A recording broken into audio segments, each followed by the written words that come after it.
রবিবারের সকাল সকাল সকাল উঠে একদম ফ্রেশ হয়ে নিয়েছি। আর আজকে প্রচুর রোদ উঠেছে, কালকে বৃষ্টি হয়েছে, আজকে রোদ উঠেছে। ওয়েদার এখন লুকোচুরি খেলছে আমাদের সাথে, সত্যি কথা বলতে। যাই হোক, বরের আবদার হয়েছে রবিবারের সকাল যেহেতু একটু ভালো করে ব্রেকফাস্ট দিতে হবে, সেই জন্য আমি কাল রাত্রে কাবলি ছোলা ভিজিয়ে রেখেছিলাম, সেটাই আলু দিয়ে তরকারি করব। সাধারণত এইসব কাবলি ছোলা, ছোলা মটর এইসবের তরকারি, পরোটা, লুচি এগুলো ছুটির দিনকেই আমি বেশি প্রেফার করি বানাতে। তো সেই রকমভাবেই আজকে ভাবলাম বর যেহেতু বলেছে তাই আজকে করেই নিই।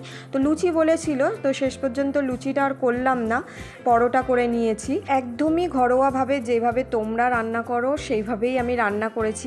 তেলের মধ্যে একটু গরম মশলা, তারপরে এলাচ এইসব দিয়ে, তারপরে পেঁয়াজ, টমেটো, আদা, রসুন সমস্ত রকমের মশলা দিয়ে ভালো করে আলু আর ছোলাটাকে ভালো করে কষিয়ে নিয়ে জল দিয়ে সিটি দিয়ে নিয়েছি। ব্যাস, একদম সিম্পলভাবে যেরকমভাবে তোমরা করো সেইভাবেই আমি করেছি।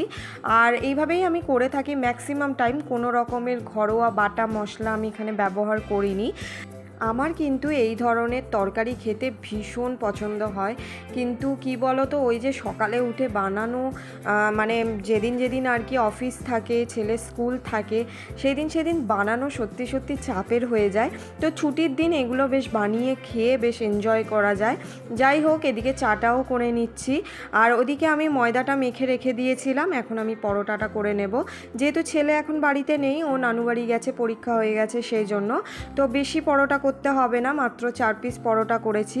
তো আজকে ভাবলাম যেহেতু তেল একদমই ছিল না, যার জন্য আমি লুচিটা করতে পারিনি, সেই জন্য আজকে পুরো পরোটাটা ঘিয়ের উপরে করেছি।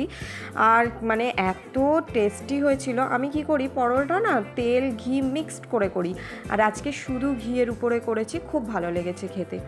তো পরোটার সাথে সকালবেলা এই যে কাবুলি ছোলার তরকারি একদম জমে গিয়েছে রবিবারের সকালটা।